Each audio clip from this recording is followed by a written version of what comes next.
D10 chart के दशमांश में अलग अलग घरों में तीसरे घर का स्वामी सिर्फ आपकी करियर के उन पहलुओं को ही नहीं दिखाता जो communication, self effort, self enterprise के नजरिए से है, बल्कि ये भी बताता है कि आपकी मेहनत आखिरकार आपको कहाँ लेके जाएगी, सबसे बड़ी कामयाबी और दौलत कहाँ से मिलेगी।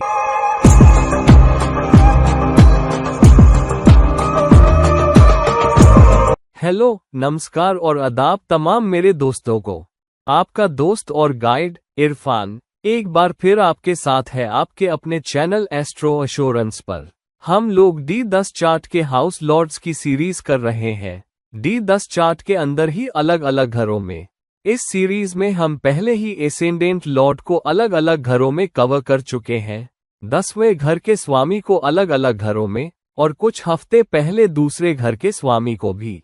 आज हम बात करेंगे D10 चार्ट के अंदर अलग अलग घरों में तीसरे घर के स्वामी की मौजूदगी के बारे में, यानी कि D10 चार्ट के 12 घरों के अंदर D10 चार्ट के तीसरे घर का स्वामी। अब D10 चार्ट का तीसरा घर किस चीज से जुड़ा हुआ है?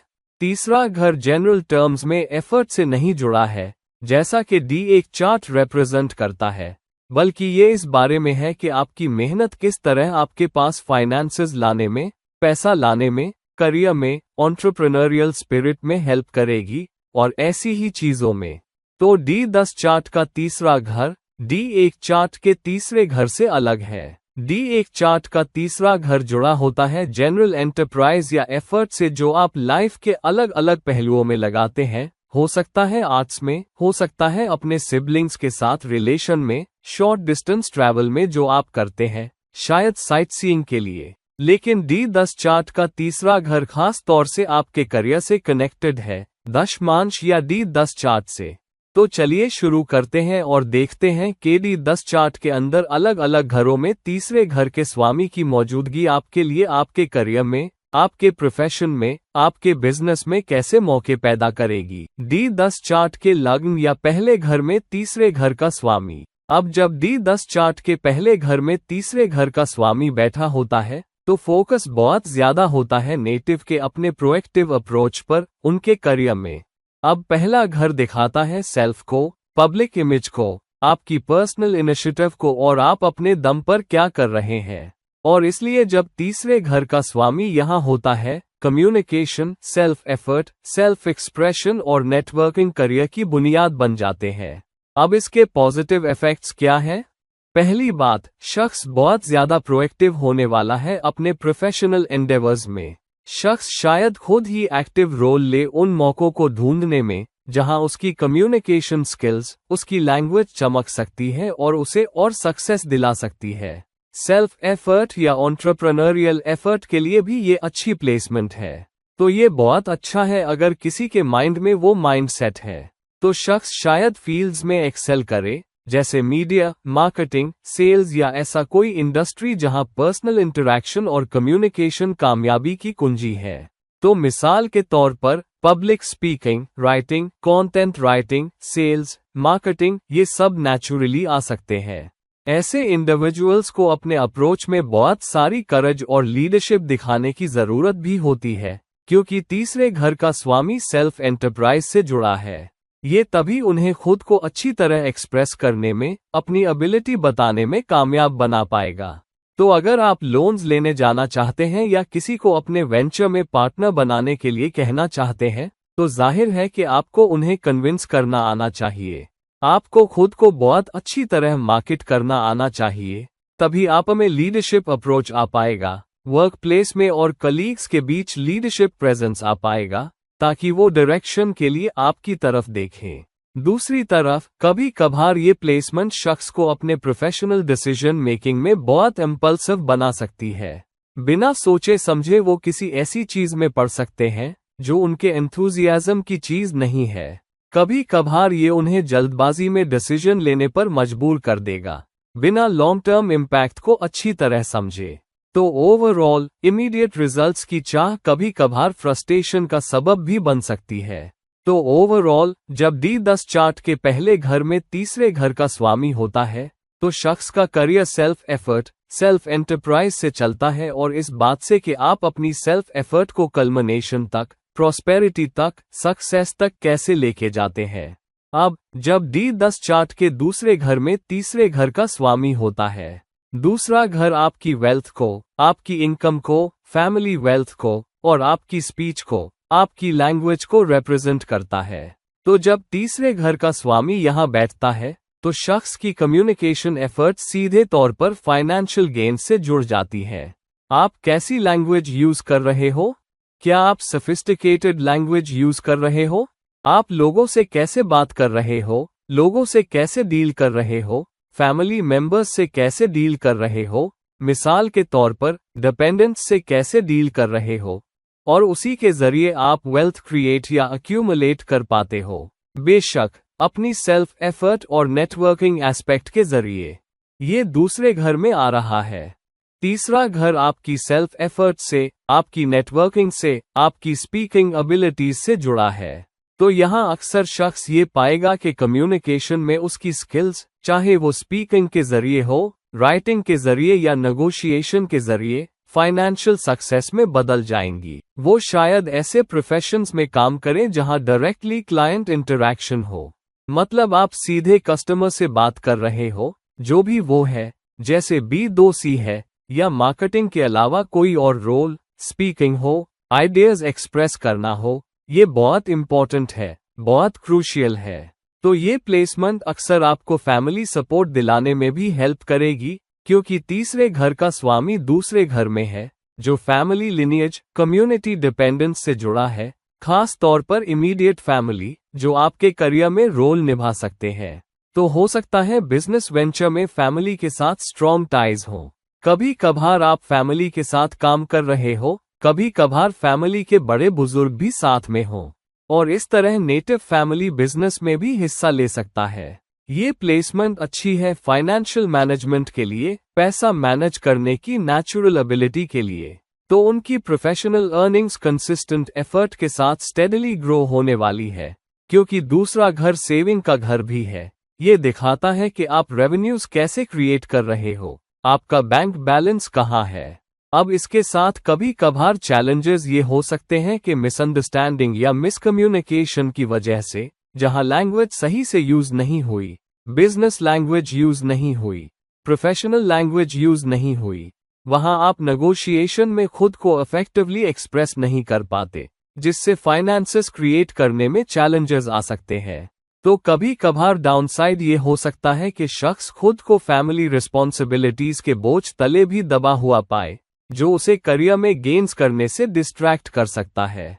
खास तौर पर उसकी एफर्ट 2 या 3 एरियाज में बन सकती है, एक तरफ फैमिली, दूसरी तरफ वर्क, तीसरी तरफ डीलिंग या नेटवर्किंग।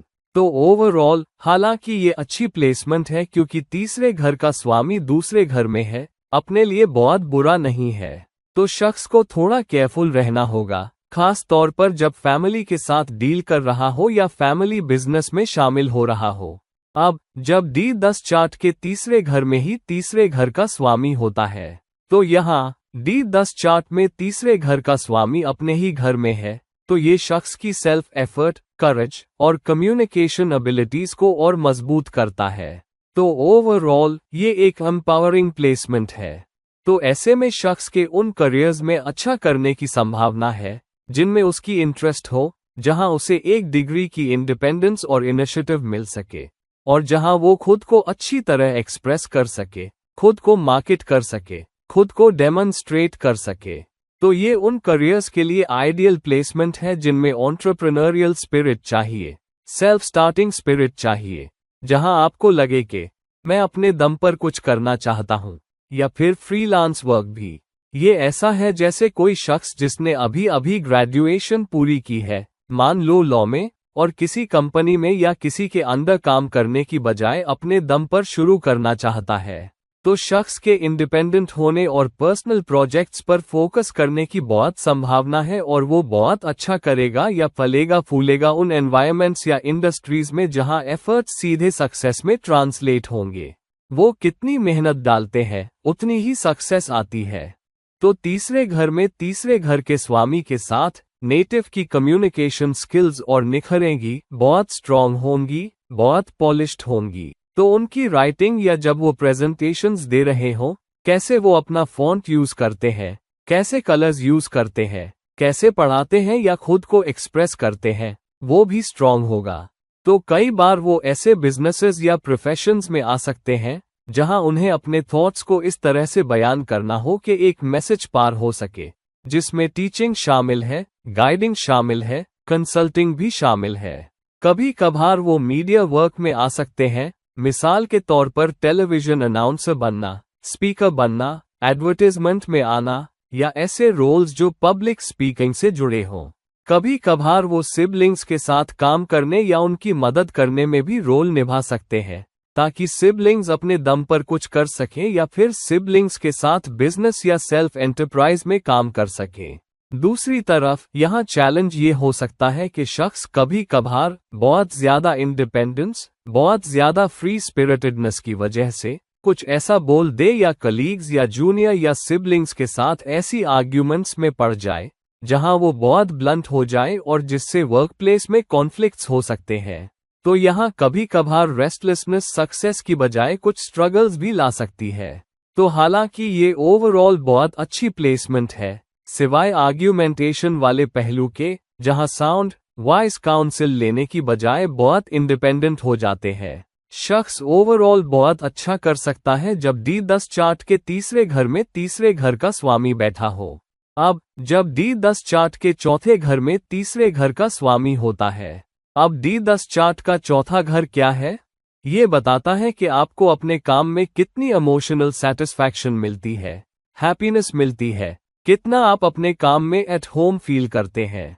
तो जब तीसरे घर का स्वामी D10 चार्ट के चौथे घर में आता है, तो ये दिखा रहा है कि शख्स की जरूरत ये है कि उसे अपने काम में बहुत फ्रीडम फील होनी चाहिए, वर्क पर एट होम फील होना चाहिए।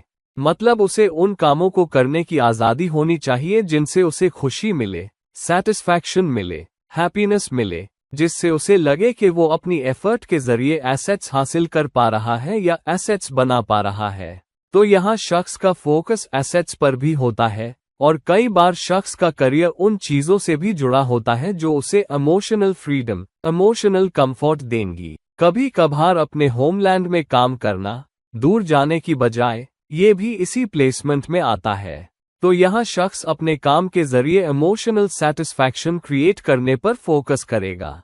कभी कभार real estate, construction industry, building industry भी हो सकती है, या फिर उन चीज़ों से जुड़ा हो सकता है जहां होम इम्प्रूवमेंट हो, जहां आप किसी तरह से होम इम्प्रूव करने में मदद कर रहे हो, सेलिंग हो, इंटीरियर्स कर रहे हो, होम्स कंस्ट्रक्ट कर रहे हो, लैंड परचेस कर रहे हो, वगैरह वगैरह। तो हाँ, नेटिव का करियर इनमें से कई एरियाज या व्हीकल्स या डोमेस्टिक अप्लायंसेस से भी जुड़ सकता है। तो घर उनके काम का सेंटर हो सकता है, जहां कम्युनिकेशन एक अहम रोल निभाता है। लोगों को ये बताना कि उनका घर कैसे इम्प्रूव हो सकता है या घर खरीदना कैसे अहम हो सकता है। दूसरी तरफ ये प्लेसमेंट आपको ऐसे कामों की तरफ भी ले जाएगा जो आपको प्रोफेशन में स्टेबिलिटी देंगे। वो स्टेबल लाइफ चाहते हैं, उन्हें अच्छा वर्क लाइफ बैलेंस भी पसंद होता है। कभी कभार वो अपने काम में इतने हैप्पी हो सकते हैं कि उन्हें लगता है कि वो हैप्पी है, लेकिन कभी कभार फैमिली नेग्लेक्ट भी हो सकती है। तो आपके लिए इमोशनल वेलबीइंग अहम है, लेकिन आपको ये भी इंश्योर करना चाहिए कि आपकी फैमिली भी इन्वॉल्व रहे, ना कि उन्हें किनारे लगा दो। तो ओवरऑल ये अच्छी प्लेसमेंट है जहां करियर और फैमिली रिस्पॉन्सिबिलिटीज की है, सिवाय इसके कि कभी कभार शख्स के इमोशनल फ्लक्चुएशंस, अगर वो सही जगह नहीं है, अगर वो अनिमिकल साइन में है, अगर वो अनिमिकल कंजंक्शन में है, तो चैलेंजेस ला सकते हैं, जहां इमोशनल अपहीवल्स या इमोशनल अप्स एंड डाउन्स जो शख्स को बिजनेस के ठीक ना चलने की वजह से फेस करने पड़ते हैं, वो भी हिंड्रेंस बन सकते हैं। तो ओवरऑल फिर भी ये एक अच्छी प्लेसमेंट है अच्छी इमोशनल स्टेबिलिटी, सेटिस्फैक्शन, हैप्पीनेस के लिए, जहां सेल्फ एंटरप्राइज, सेल्फ वर्क, अपनी एफर्ट्स की बात हो।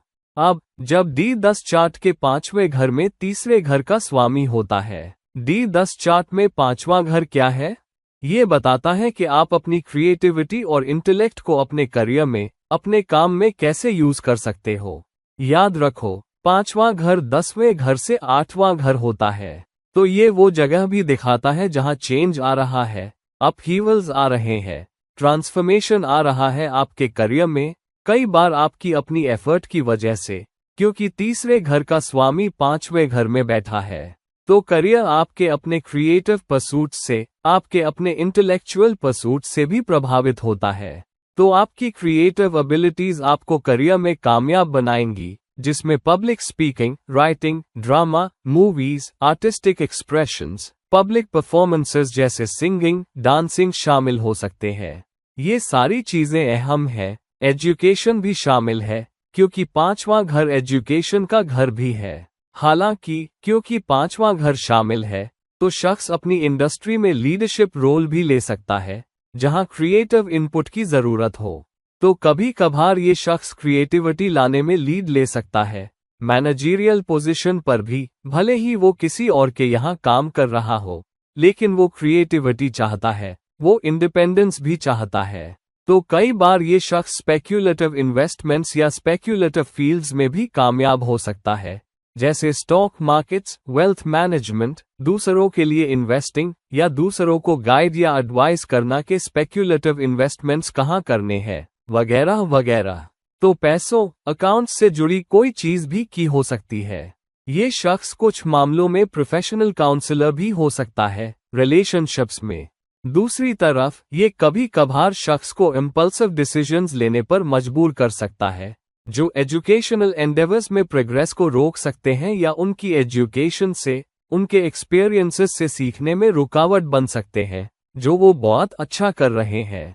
तो कभी कभार स्ट्रगल ये हो सकता है कि वो अपने सीखे हुए पर अमल करने की बजाय बहुत ज्यादा क्रिएटिव बनने की कोशिश कर रहा है। तो इसके लिए जरूरी है कि आप में बैलेंस हो कि आप कितना क्रिएटिव होना चाहते हैं, कितना इनोवेटिव होना चाहते हैं, और आप बिजनेस से क्या सीखते हैं, आपने अपनी एजुकेशन से क्या सीखा है। आपने एमबीए किया है, लेकिन आप अपनी मैनेजमेंट में, अपनी एडमिनिस्ट्रेटिव स्किल में बहुत ज्यादा क्रिएटिव बनने की कोशिश कर रहे हो। तो यहाँ बैलेंस चाहिए। हालांकि ये उन बेस्ट फील्ड्स में से एक है जहां अपनी इंट्यूशन यूज करके, जो आप सच में करना पसंद करते हैं, जहां आप अपने क्रिएटिव बेस्ट पर हो सकते हैं, जहां आप अपने इंडिपेंडेंट बेस्ट पर हो सकते हैं, आपको अपने करियर में, अपनी सेल्फ एफर्ट में बहुत बड़ी सक्सेस मिलती है। अब जब D10 चार्ट के छठे घर में तीसरे घर का स्वामी होता है, अब D10 चार्ट का छठा घर क्या है? ये D1 चार्ट के छठे घर से बहुत अलग है। D1 चार्ट में कंपटीशन होता है जनरल तौर पर, एनिमीज जनरल तौर पर, हेल्थ जनरल तौर पर, सर्विंग पीपल जनरल तौर पर, सर्विंग सोसाइटी भी। लेकिन D10 चार्ट का छठा घर खास तौर से जुड़ा है आपके करियर में सर्विस देने से, आपकी जॉब में सर्विस देने से, आपके रोल में, ऐसे बिजनेस में जहां क्लाइंट्स की सर्विस करनी होती है, जैसे स्पा जहां आप क्लाइंट्स की हेल्प कर रहे हो बेटर करने में, या हो सकता है होटल चला रहे हो या कुछ और जहां सर्विस बहुत अहम है। तो D10 चार्ट का छठा घर रिप्रेजेंट करता है कि आप सेल्फ एफर्ट, कंपटीशन, सर्विस में कंपटीशन पर काबू पाने, हेल्थ में, ऐसी किसी चीज में जहां डे टू डे कनेक्शन भी चाहिए, बहुत अच्छा करोगे। तो शख्स के करियर में शुरुआत में बहुत सारी चैलेंजेस, कंपटीशन, हिडन एनिमीज पर काबू पाना शामिल हो सकता है, सर्विस देते हुए और उसी के जरिए अच्छा करना। तो ये ऐसा है जैसे आपका सैलून है और एरिया में 3-4 और लोगों से कंपटीशन करके आपको अच्छा करना है। हालांकि क्योंकि तीसरा घर शामिल है, तो आप कैसे कम्युनिकेट करते हो, आप कैसे प्रेजेंट करते हो, आप अपने बिजनेस को कैसे मार्केट करते हो, आपका सेटअप कैसा है, ये सब बताएगा कि आप किस तरह की सर्विसेज ऑफर कर रहे हो, साथ में अपने क्लाइंट से पर्सनल इक्वेशन कैसी है। तो अच्छी तरफ, पॉजिटिव साइड पर, ये आपको ऐसे फील्ड्स में बहुत प्रोफेशनल बनाएगा, जैसे health care, law, medicine, service का कोई भी रूप जो आप प्रोवाइड कर रहे हो, जिसमें चार्टर्ड अकाउंटेंट बनकर सर्विस देना, डेट्स या लोन मैनेजमेंट भी शामिल है। तो ये शख्स टाइम के साथ एक स्ट्रॉन्ग वर्क एथिक और एक स्ट्रॉन्ग रेजिलियंस डेवलप करेगा कंपटीशन और स्ट्रेस पर काबू पाने के लिए, और बहुत अच्छा करेगा। और वो तीसरे घर की इंडिपेंडेंस, एबिलिटी और सेल्फ एफर्ट, वर्किंग स्पिरिट और कम्युनिकेशन का यूज करके सारे कंपटीशन पर काबू पा लेगा और सर्विस रिलेटेड फील्ड में बहुत अच्छा करेगा। अगर आप बिजनेस कर रहे हो और अगर आप में बिजनेस माइंडसेट है तो बिजनेस करने में भी आपको सर्विस माइंडसेट रखना चाहिए। मेरा प्रोडक्ट या मेरी सर्विस एंड कस्टमर की कैसे हेल्प कर रही है, तभी आप पैसा कमा पाओगे। बेशक अपनी क्रिएटिविटी, अपनी इनोवेशन के साथ। फिर तीसरे घर का स्वामी छठे घर में हार्ड वर्क और सेल्फ एंटरप्राइज के साथ लॉन्ग टर्म सक्सेस ओरिएंटेड है।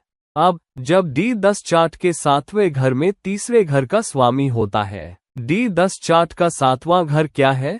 ये आपके D1 चार्ट का सातवां घर नहीं है, जो friendships, partnerships, spouse, marital relations, हर किसी और हर चीज से जुड़ा है। D10 चार्ट का सातवां घर खास तौर से जुड़ा है business relationships, partnerships, public interaction, उन लोगों से जो आपके करियर से, प्रोफेशन से, एंटरप्रेन्योरशिप से कनेक्टेड है, जहां आपकी जॉब शामिल है। जब तीसरे घर का स्वामी सातवें घर में बैठता है, नेटिव का career collaboration, team effort, public role से भरा होता है और पार्टनर्स के साथ कम्युनिकेशन बहुत अहम हो जाती है। आपकी कम्युनिकेशन जितनी अच्छी होगी, आपकी पार्टनर्स के साथ रैपो जितना अच्छा होगा, आप उतना ही अच्छा करोगे। तो शख्स उन करियर्स में एक्सेल करेगा जिनमें कोलैबोरेशंस, पार्टनरशिप्स, टीम वर्क शामिल हो। खास तौर पर, मिसाल के तौर पर, आप बिजनेस फर्म चला रहे हो या लॉ फर्म चला रहे हो, तो 4-5 लोग शामिल हैं। कोई मार्केटिंग में लगा है, कोई क्लाइंट रिलेशनशिप देख रहा है, कोई जुडिशरी और बिजनेस नेटवर्क क्रिएट करने में लगा है। तो ये एक कोलैबोरेटिव एफर्ट है अपनी सेल्फ एंटरप्राइज, अपनी हार्ड वर्क से अच्छा करने के लिए। तो हार्ड वर्क करना, लेकिन पार्टनरशिप के बिना सक्सेस तक नहीं लेके जाएगा, जब तीसरे घर का स्वामी सातवें घर में हो। अब दूसरी तरफ इस शख्स में अच्छे डिप्लोमेटिक स्किल्स होंगे, अच्छे टैक्टफुल स्किल्स होंगे। तो ये शख्स लोगों से डील करने में बहुत टैक्टफुल होगा, क्योंकि यहाँ डेली बेसिस पर शख्स को लोगों से डील करना पड़ता है, क्योंकि सातवां घर शामिल है। सातवें घर का मतलब है हर कोई जो आपके काम, प्रोफेशन से जुड़ा है, क्योंकि ये D10 चार्ट है। तो ये लोग प्रोफेशन में बहुत अच्छा करते हैं जब पब्लिक फेसिंग रोल हो, चाहे पॉलिटिक्स हो, पब्लिक रिलेशंस हो, लॉ, जुडिशरी, कुछ भी। तो ये शख्स हमेशा अपने पार्टनर के साथ हार्मोनियस एनवायरनमेंट बनाने की कोशिश करेगा। उसकी पार्टनर के साथ बहुत अच्छी इक्वेशन होगी या आपको डेवलप करनी होगी इस प्लेसमेंट के साथ अच्छा करने के लिए। तो शख्स म्यूचुअल रिस्पेक्ट और इफेक्टिव कम्युनिकेशन पर आधारित सक्सेसफुल पार्टनरशिप्स बनाने वाला है। लेकिन दूसरी तरफ शख्स को पर्सनल रिलेशनशिप्स में डिफिकल्टी आ सकती है। अगर आपको अच्छा पार्टनर नहीं मिला, आपको ऐसा कोई नहीं मिला जिसके साथ आप अच्छे से मिल सको, तो बिजनेस डगमगा सकता है, वर्क डगमगा सकता है, सर्विस डगमगा सकती है। तो आर्ग्यूमेंट्स भी हो सकते हैं जहां दोनों पार्टनर सेम पेज पर नहीं हो। तो अगर आपके पास D10 चार्ट में सातवें घर में तीसरे घर का स्वामी है, तो पार्टनरशिप में शामिल होते वक्त बहुत केयरफुल रहना। कैसा पार्टनर मिल रहा है? क्या तुम दोनों सेम पेज पर हो? क्या तुम सच में साथ निभा सकते हो? क्या तुम उस शख्स को सच में पसंद करते हो या नहीं? तो ओवरऑल सर्विस की बजाय बिजनेस के लिए बहुत अच्छी प्लेसमेंट है, लेकिन पार्टनरशिप्स पर स्ट्रॉन्ग फोकस के साथ। अब जब D10 चार्ट के आठवें घर में तीसरे घर का स्वामी होता है, D10 चार्ट का आठवां घर क्या है? ये D1 चार्ट का आठवां घर नहीं है, जो जनरल तौर पर ट्रांसफॉर्मेशंस को रिप्रेजेंट करता है, सीक्रेट्स को, रिसर्च को, अप्स एंड डाउन्स को, क्राइसिस को। ये खास तौर से जुड़ा है ट्रांसफॉर्मेशंस, रिसर्च, चेंजेस, अपहीवल्स से, जो आपके करियर में, जॉब में, बिजनेस में, एंटरप्रेन्योरशिप में आते हैं। तो जब तीसरे घर का स्वामी आठवें घर में बैठता है, शख्स के करियर में ups and downs, upheavals, transformation, changes, hidden elements, research या ट्रांसफॉर्मेटिव एक्सपीरियंसेस शामिल होते हैं। तो इस प्लेसमेंट वाला शख्स उन प्रोफेशंस में एक्सेल करेगा जिनमें डीप रिसर्च चाहिए, इन्वेस्टिगेशन चाहिए, सीक्रेट्स हैंडल करना हो, फील्ड्स में जैसे finance, taxation, audits, research, insurance, mysticism या अकल्ट भी, जहां शख्स का करियर जुड़ा हो। स्पाइस के पास ये हो सकता है। गवर्नमेंट के लोग जिनका काम कुछ हद तक इंफॉर्मेशन खोदना है, वो भी इससे जुड़े हैं। कुछ हद तक एग्रीकल्चर भी। तो नेटिव को शुरुआत में अपने करियर में सिग्निफिकेंट ट्रांसफॉर्मेशन या चेंजेस से गुजरना होता है। एक्सपीरियंसेस से सीखने के बाद वो अच्छा करता है। आखिरकार पर्सनल और प्रोफेशनल ग्रोथ होती है। तो शख्स की एबिलिटी के क्राइसिस को कामनेस से हैंडल करने की उसमें कितनी मोटिवेशन है, और वो उन चैलेंजेस, फ्रस्ट्रेशंस को पेशेंस से कितना हैंडल कर पाता है, ये यहाँ अहम है। क्योंकि प्रोफेशन में सिर्फ अप्स एंड डाउन्स ही नहीं होंगे। कभी कभार प्रोफेशन में आप दूसरे लोगों की क्राइसिस में भी शामिल हो सकते हो। मिसाल के तौर पर, आप टैक्स ऑडिट्स कर रहे हो, आप किसी बिजनेस पार्टनर की क्राइसिस हैंडल कर रहे हो, और आप उस शख्स की हेल्प कर रहे हो कि अपनी टैक्सेशन को कैसे ऑर्डर में रखा जाए। अब अगर इस प्लेसमेंट में चैलेंजेस हैं, तो शख्स को बहुत सारी ऑब्स्टिकल्स, बहुत सारे अप्स एंड डाउन्स, बहुत सारे अपहीवल्स, बहुत सारे ट्रांसफॉर्मेशंस फेस करने पड़ सकते हैं, इससे पहले कि अंततः सक्सेस मिले। कभी कभार जो शख्स बिजनेस में है, उसे बिजनेस में 3, 4, 5 बार बदलाव से गुजरना पड़ सकता है, तब जाके सक्सेस मिले। तो अगर आपके पास 8वें घर में तीसरे घर का स्वामी है, तो अप्स एंड डाउन्स या टर्ब्यूलेंस के लिए तैयार रहो अपने करियर में, उन करियर्स में भी जो 8वें घर से जुड़े हैं। अब जब D10 चार्ट के 9वें घर में तीसरे घर का स्वामी होता है, D10 चार्ट का 9वां घर क्या है? ये आपके D1 चार्ट के 9वें घर से अलग है, क्योंकि D1 चार्ट का 9वां घर higher learning, philosophy, educational qualification, life में जनरल एक्सपीरियंस से जुड़ा होता है, ना कि किसी एक क्षेत्र या दूसरे क्षेत्र या एक फील्ड या दूसरी फील्ड से। हालांकि D10 चार्ट का 9वां घर खास तौर से जुड़ा है आपके हायर लर्निंग से, आपके एक्सपीरियंस से, कि आप एजुकेशन को किस तरह देखते हो, जो आपके करियर से, जॉब से, रोल से कनेक्टेड है। ये इस बात से भी जुड़ा है कि आप लॉन्ग डिस्टेंस ट्रैवल को अपने करियर को आगे बढ़ाने के लिए कैसे यूज कर सकते हो, सिर्फ एजुकेशनल डिग्री लेने के लिए ही नहीं। तो जब D10 चार्ट के 9वें घर में तीसरे घर का स्वामी बैठता है, शख्स का career education, foreign lands, spiritual pursuits, philosophical pursuits या एक्सपीरियंस के जरिए सीखने, या हायर एजुकेशन से, इंस्टीट्यूट से, या ट्रैवल, लॉन्ग डिस्टेंस ट्रैवल से भी जुड़ सकता है। कुछ लोग तीसरे घर के स्वामी के 9वें घर में होने पर अपने दम पर भी कुछ कर सकते हैं, सेल्फ एंटरप्राइज उन फील्ड्स में जो 9वें घर से जुड़ी है।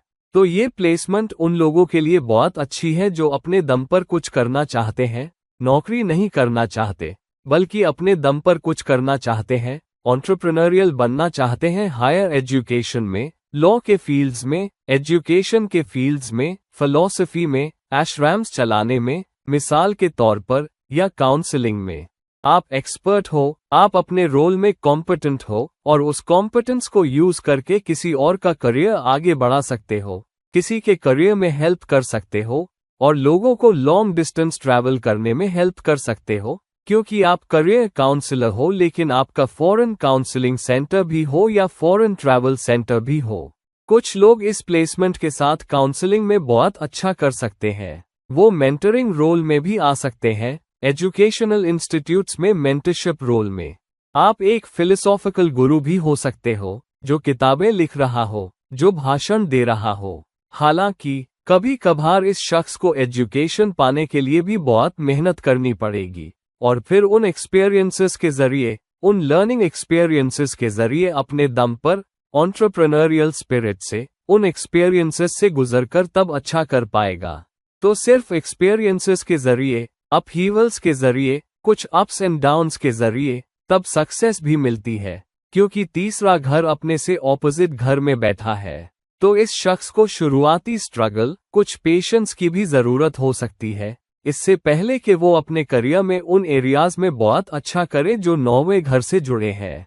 अब जब D10 चार्ट के 10वें घर में तीसरे घर का स्वामी होता है, अब ध्यान रखो, D10 चार्ट का 10वां घर आपके D1 चार्ट के 10वें घर जैसा नहीं है। D1 चार्ट का 10वां घर आमतौर पर आपके जनरल कर्मा, जनरल एक्शंस, आपके क्रियामान कर्मा से जुड़ा होता है जो आप दिन प्रतिदिन करते हो। D10 चार्ट का 10वां घर खास तौर से आपके करियर, आपके डेजिग्नेशन, सीनियर्स के साथ रैपो, अथॉरिटी फिगर्स के साथ रैपो से जुड़ा है।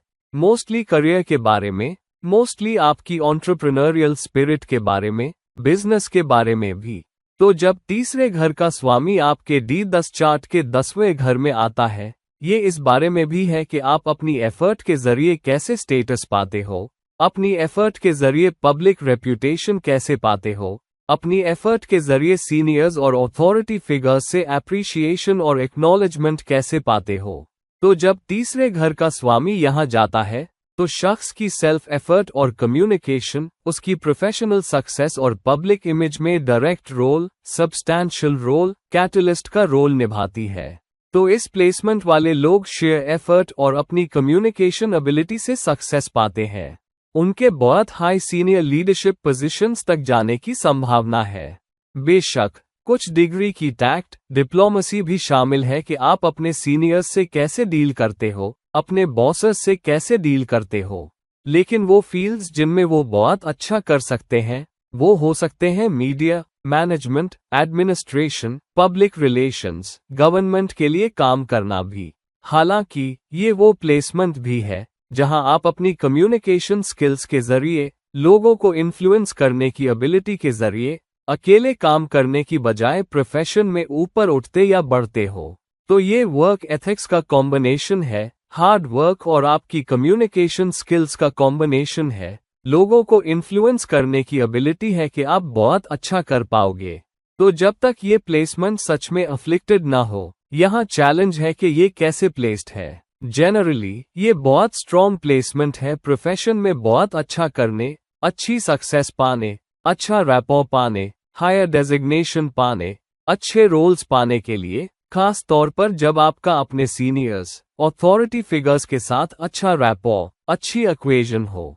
अब जब D10 चार्ट के 11वें घर में तीसरे घर का स्वामी जाता है, आपके D10 चार्ट का 11वां घर क्या है?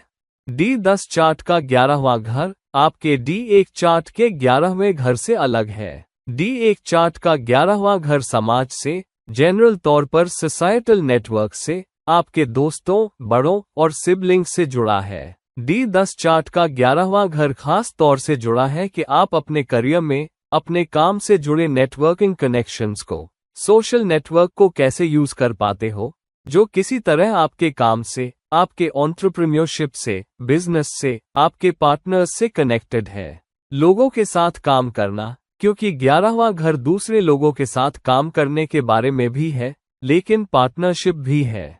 ये बिजनेस प्लेसमेंट जैसा है। तो जब तीसरे घर का स्वामी 11वें घर में जाता है, तो इसके अच्छे पॉजिटिव्स में से एक ये हो सकता है कि बिजनेस में बहुत अच्छा करने की पोटेंशियल है अपने सोशल नेटवर्क, अपने नेटवर्क कनेक्शंस को यूज करके। तो करियर अक्सर इस बात से जुड़ा होगा कि आप अपनी कम्युनिकेशन स्किल्स का यूज करके रिलेशंस कैसे डेवलप करते हो, पब्लिक रिलेशंस कैसे डेवलप करते हो, सोशल मीडिया के साथ कैसे काम करते हो, सोशल मीडिया और कनेक्शंस डेवलप करते हो, अपना सोशल नेटवर्क डेवलप करते हो। तो ओवरऑल कम्युनिकेशन बैकबोन है, जिसके जरिए सोशल नेटवर्क बनेगा और आप बहुत अच्छा करोगे। ये बहुत अच्छी प्लेसमेंट है। आप किसी मास कंपनी या बड़ी कंपनी में पब्लिक फेसिंग रोल में भी हो सकते हो, जहां मासेस शामिल हों। तो ये ऐसा है जैसे आप किसी बहुत बड़ी कंपनी में मीडिया इंचार्ज हो, जहां हजारों एम्प्लॉइज हों, या आप किसी एजुकेशनल इंस्टीट्यूट के CEO या हेड हो जहां बहुत सारे लोग हों, या आप गवर्नमेंट रोल में हो जहां हजारों लोग आपके अंडर काम करते हों। ये मास्टर्स और कम्युनिकेशन, सेल्फ एफर्ट, लीडरशिप दिखाने की हायर एबिलिटी, सेल्फ एंटरप्राइज से जुड़ा है, और इस रोल में बहुत अच्छा करना हाईली सिग्निफाइड है। और ये बिजनेस के लिए भी बहुत अच्छा है क्योंकि तीसरे घर का स्वामी अपने से 9वें घर में बैठा है। तो ये सच में बिजनेस सक्सेस पाने के लिए एक स्ट्रॉन्ग प्लेसमेंट है, लेकिन पार्टनरशिप के जरिए या कम से कम किसी नेटवर्क कनेक्शन के जरिए जिससे आप बहुत अच्छा करो। तो ओवरऑल ये बहुत अच्छी प्लेसमेंट है, खास तौर पर जहां सोशल नेटवर्क्स जुड़े हों। अगर आप में नेटवर्किंग स्किल्स में अच्छा होने की एबिलिटी है, कम्युनिकेशन में बहुत अच्छा हो, अपनी क्वालिफिकेशन और सेल्फ एंटरप्राइज को यूज करने में बहुत अच्छा हो, तो कोई आपको रोक नहीं सकता। इस प्लेसमेंट में सक्सेस ऑलमोस्ट गारंटीड है। अब जब D10 चार्ट के 12वें घर में तीसरे घर का स्वामी जाता है, अब ध्यान रखो, D10 चार्ट का 12वां घर आपके D1 चार्ट के 12वें घर जैसा नहीं है। D1 चार्ट का 12वां घर वेस्ट, एक्सेसेस, फॉरेन ट्रैवल, अकेले काम करना, फॉरेन लैंड्स में जाना, सक्लूजन में रहना और लाइफ में जनरली चैरिटी, डोनेशंस और ऐसी ही चीजों से जुड़ा है। D10 चार्ट का 12वां घर इससे जुड़ा है कि अपने करियर के जरिए आप आइसोलेशन में जा रहे हो या अपने करियर में अकेले काम कर रहे हो, किसी फॉरेन लैंड में अकेले काम कर रहे हो। ये फॉरेन लैंड में पढ़ने के लिए जाने के बारे में नहीं है, ये फॉरेन लैंड में काम करने के बारे में है, फॉरेन कंपनीज में, इंडिविजुअल रोल में, आइसोलेटेड रोल में, टीम रोल में नहीं। कभी कभार ये ऐसे काम की तरफ भी ले जा सकता है जहां आपको इवेंचुअल सक्सेस मिलने से पहले बहुत मेहनत डालनी पड़े, क्योंकि तीसरे घर का स्वामी अपने से 12वें में बैठा है। तो ये जरूर सेल्फ एफर्ट, सेल्फ एंटरप्राइज से जुड़ा करियर है। हो सकता है फॉरेन कंपनीज में, हो सकता है फॉरेन लैंड्स में, या फिर उन रोल से जुड़ा हो जहां आपको टीम प्लेयर की बजाय इंडिविजुअल प्लेयर जैसा ज्यादा होना पड़े। तो ये प्लेसमेंट उन करियर्स के लिए अच्छी है जहां या तो आप फॉरेन लैंड्स में काम कर रहे हो या फॉरेन कंपनीज में, या फिर अपने ही प्रेमिस में। ये ऐसा है जैसे कोई चार्टर्ड अकाउंटेंट जिसके अंडर 1-2 लोग काम करते हो, लेकिन वो खुद मालिक है, वो खुद सोल पर्सन है, वो इंडिविजुअल है। ये ऐसा है जैसे सुप्रीम कोर्ट लॉयर, जहां लॉयर अकेला है, मेन काउंसिल या मेन कॉम्पिटेंट पर्सन है, और अपनी सर्विस के जरिए वो दूसरे लोगों की उनके अपने प्रोफेशंस में लॉसेस ओवरकम करने में हेल्प कर पा रहा है। ये कोई अच्छा मेडिकल पर्सन भी हो सकता है जो अच्छी रिसर्च कर रहा है, हो सकता है रिसर्च करने वाली कंपनीज में जा रहा है, हो सकता है कोई इट कंपनी में प्रोडक्ट डेवलपमेंट में लगा हो किसी फॉरेन लैंड में, या हो सकता है कोई हॉस्पिटल या क्लिनिक में काम कर रहा हो, या हो सकता है कोई मेजर जनरल हो जिसे आर्म्ड फोर्सेस में, कंस्टेब्युलरी में काम करते हुए बहुत इंडिपेंडेंस मिली हो। ये वो शख्स भी हो सकता है जो फॉरेन लैंड्स में जाता हो, गवर्नमेंट डिपार्टमेंट और एडमिनिस्ट्रेशन में काम करता हो, और उसका रोल इंडिविजुअल जैसा ज्यादा हो, उसे बहुत फ्रीडम मिली हो। किसी फॉरेन लैंड में किसी गवर्नमेंट का काउंसिल या गाइड भी हो सकता है, एडमिनिस्ट्रेटिव सर्विस में भी। तो ओवरऑल आइसोलेशन हो सकती है, कुछ हिडन एलिमेंट्स भी शामिल हो सकते हैं, लेकिन NGOs में काम करना, फॉरेन लैंड में काम करना भी शामिल हो सकता है। इंटेलिजेंस या रिसर्च ओरिएंटेड वर्क भी हो सकता है। हालांकि सेल्फ एफर्ट के जरिए career in a foreign land, career in an MNC, career in a hospital और clinic, career in armed forces, individual work में करियर, ये सब यहाँ हाईलाइटेड है। तो जब तीसरे घर का स्वामी 12वें में जाता है, ये बात ध्यान में रखो, टीम एफर्ट या सोशल नेटवर्क या सोशल कनेक्शन की बजाय इंडिविजुअल एफर्ट सामने आएगा। हाँ, मेरे माइंड में सेक्स शब्द आ गया था, तो मुझे यहाँ एक पॉइंट और ऐड कर लेने दो। 12वां घर बेड प्लेजर्स का घर भी है, तो दूसरी तरफ वर्क पर किसी इलिसिट रिलेशनशिप में पड़ना डाउनफॉल का कारण भी बन सकता है, तो बस वहां केयरफुल रहना। ये सबकॉन्शियसली मेरे माइंड में था तो निकल गया। हालांकि ओवरऑल ये फिर भी एक अच्छी प्लेसमेंट है, जहां अगर आप जुड़े हुए हो, अगर आप अपने होमलैंड में काम नहीं कर रहे हो, अगर आप अपने देश में ही दूर काम कर रहे हो, लेकिन फॉरेन कंपनीज में काम कर रहे हो, या इंडिविजुअल परफॉर्मर के तौर पर इन फील्ड्स में जो 12वें घर से रिलेटेड है, टाइम के साथ share effort, share self enterprise से सक्सेस आपके पास आ सकती है। तो दोस्तों, अब के हमने डिस्कस कर लिया कि D10 चार्ट के अलग अलग घरों में तीसरे घर का स्वामी कैसे आपके लिए अलग अलग अपॉर्चुनिटीज पैदा करेगा और आपके लिए अलग अलग सक्सेसेस लाएगा। तो जरूर देखो कि आपके D10 चार्ट के अलग अलग घरों में आपका तीसरे घर का स्वामी कैसे प्लेस्ड है, किस घर में बैठा है, किन ग्रहों के साथ कंजंक्शन में है, या दोष या योगास के साथ है, क्योंकि वो भी अपना अलग फ्लेवर देंगे। इसके अलावा कि वो कौन सा ग्रह है जो अलग अलग घरों में तीसरे घर के स्वामी के तौर पर बैठा है। तो दोस्तों, इस वीडियो को लाइक करो, इस वीडियो को शेयर करो। और अगर आप मुझसे पर्सनल कंसल्टेशन लेना चाहते हैं तो प्लीज नीचे दिए गए लिंक पर मुझसे कांटेक्ट करो। और किसी और टाइम किसी और वीडियो के साथ। ये थे आपके दोस्त और गाइड इरफान। नमस्कार।